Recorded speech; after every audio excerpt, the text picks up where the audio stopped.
Thank you very much. Are we there? Okay, so thank you very much. I was actually requested to just give my experience of working in the region on how and the levers that actually can be used to have the governance and inclusion parameters in what we've been discussing. I think it's very obvious to us, one, that there are roles of the government that the government cannot delegate to anybody else. So that is one thing, that the government, there is a role for us, those of us who are in the government, that actually we cannot delegate. We have a role to make policies and standards, the legislation, the legal framework that actually is needed for us to be able either to bring all these sectors together or to address the specific problems that we are after. In that role, we can share it with others, we can involve others, but those of us in the government, we know we cannot delegate it to the private sector if we have to address some of these issues we are discussing. The second role is to provide mechanisms for compliance and coordination. Because if people are to comply with the legislations and the regulations that we are talking about, and if we are to coordinate, then actually it is our role from a government perspective to do that. You know, when you're a boss, you can sometimes delegate, but you are still the boss. And if anything goes wrong, it still comes back to you. So I've gone for meetings like the one of today, and I'm told, please chair the meeting. And I quickly agree, but it is not my responsibility. If anything goes wrong, you still have to do it. And the same thing with the government. The same thing with the government. You can actually hire people to enforce a regulation. So we have seen where the government have contracted people to enforce a certain regulation, but it still comes back, the bag comes back still to the government.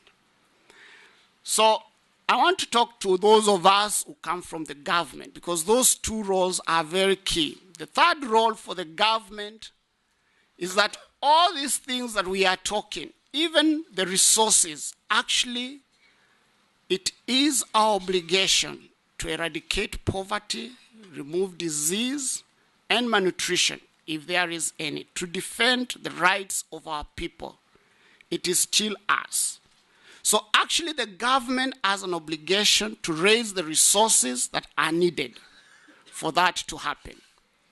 We can ask development partners, the private sector, the others who are there to contribute to it, but actually it is still our obligation. Now with those three introductions, I can come and start discussing then what are the levers to help the governance people. So number one that I have observed in the region is that there must be a deliberate political decision and a political commitment to make a difference in whatever issue you are doing. We have observed that where the government has made a deliberate political decision to eradicate hunger, they actually have followed up that obligation to do so. I've looked at 3 countries in Africa. I think you heard this morning the Minister for Agriculture in Rwanda. We have not heard about Malawi. I wish they were here to do so. And the other example is Botswana, where I know very well there was a deliberate political decision to eradicate hunger. And it has happened also in Brazil. You've heard about it. You've heard about it in other countries. But unless that comes out of the government, then you will, all of us at every other level, we shall be talking and pushing and trying to struggle to make things happen, but they will not happen with the same dedication as if the president of the country came out and said, we are eradicating hunger. We all know where we come from. Hierarchy is very important. When an old man talks, they have talked. When leaders talk and show that commitment, it normally happens. Second thing that I can say I have observed is where there is a common goal. I think that issue has come again and again. There must be a common goal. You know what we always make mistake, and I think we said this somewhere else, is that we never have a common goal. All of us, whenever we go to discuss, we go with solutions. I always see this. We come and say, oh, we need to do fortification. Another one, oh, we need to do breastfeeding. Oh, we need to do this. And I've always said, that is not the problem. The problem is not that foods are not fortified and the foods are not having the micronutrients. The problem is that there is malnutrition that has a consequence on development. And that should be the common goal. And then you'll see the different partners coming together. So there must also be a common goal that all of us are acting. And I think someone said this the last session we had, that even if we act differently with a common goal, we shall be united. The third thing I think is what our leader said, and I think it has come out, is that for the leaders to be able to see the urgency with which we must act. Because one thing I've observed in all these countries that I work in is not that people and the leaders don't know nutrition and malnutrition and hunger is important to eradicate or deal with. I think because of other needs that are there, they don't see the urgency within which some of these things should be done. So for us to be able to do that in the communities where we work, I've observed that this issue of nutrition political champions is something that we must really pursue very seriously. Because most of us who are here today are actually middle level, that kind of a level of people. We can talk and talk, but unless we can sit in cabinet, unless we can sit in those parliamentary committees, unless we can play golf with those people who matter, we shall not penetrate into their hearts. So that's why we need these political champions, so that at least we can give them the tools, the knowledge, the skills that they need, bring them to these conferences where they are enlightened and brainwashed, and then when they go home, they have interest and the passion to do so. Now, one fear that I have is that in Africa specifically, and I think also in other countries, interest is created because people have vested interests also. Some of people who become champions is not because actually they have the passion for the problem. It's because they are seeing a vested interest. It's because they are seeing, oh, this time I'll be able to travel. Or maybe I might have a big car. Or maybe there will be money to furnish my office. Or because, now they're suspecting there is going to be money. And all of us flock in that direction. And I was giving someone a very good example in HIV. When HIV came, all the leaders were talking HIV. And every household knew the word PEPFAR, knew the words Global Fund, knew the word. It was anywhere you go, people knew these terms. All of a sudden, I've experienced something. It's like people now know there's no longer going to be money in HIV. And all of a sudden, to invite people in meetings on HIV is just all of a sudden becoming difficult. Now they know probably there's going to be money in agriculture and nutrition. You will get many advocates. You will get many champions. But we need champions who have got passion. People who actually have a passion to make a difference. The other thing, of course, I think we've talked, and I don't want to touch on it, is the coordination mechanism. But I don't want to touch on it. Now, the last thing that I want to touch on it is the issue of accountability. Because one thing is that when we've been in Uganda making the National Nutrition Action Plan. And there are all these indicators, but some of us have been calling for indicators of accountability. Because as I said, it is the responsibility of the government. What indicators and milestones are we going to measure the government's accountability?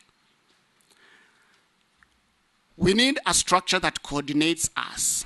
That should be an indicator with milestones of how to do it.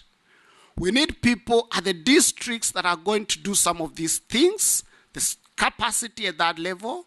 We need districts to put resources and to include indicators of nutrition. You know, those things don't require money, they require commitment. And so accountability and indicators for accountability are actually needed so that we can actually monitor, is the government doing their role? And sometimes I've said maybe development partners need to start entering a memorandum of understanding with the government. That you do this, we do this. You do A, B, C, D, we do this. You don't do A, B, C, D, we don't do this. Because I think our governments, we have to do things very differently. We have to do things very differently.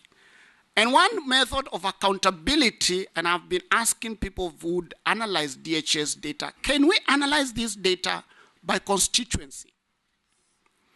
So that actually our members of parliament, we can call them accountable to the levels of malnutrition in their constituencies. So maybe even the way we do some of these things might help us to bring out accountability. Inclusion, to get even much to rush to this.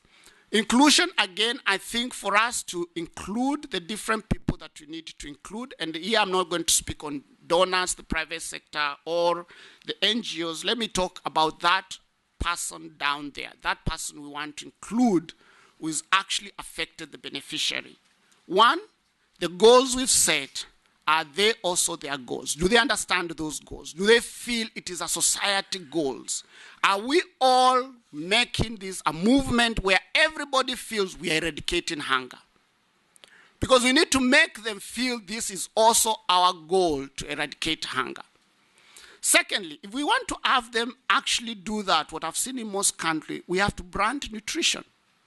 We must have a language or a slogan or a color or a song that when they hear, they remember nutrition. Because people down there, nutrition is not one of their priorities.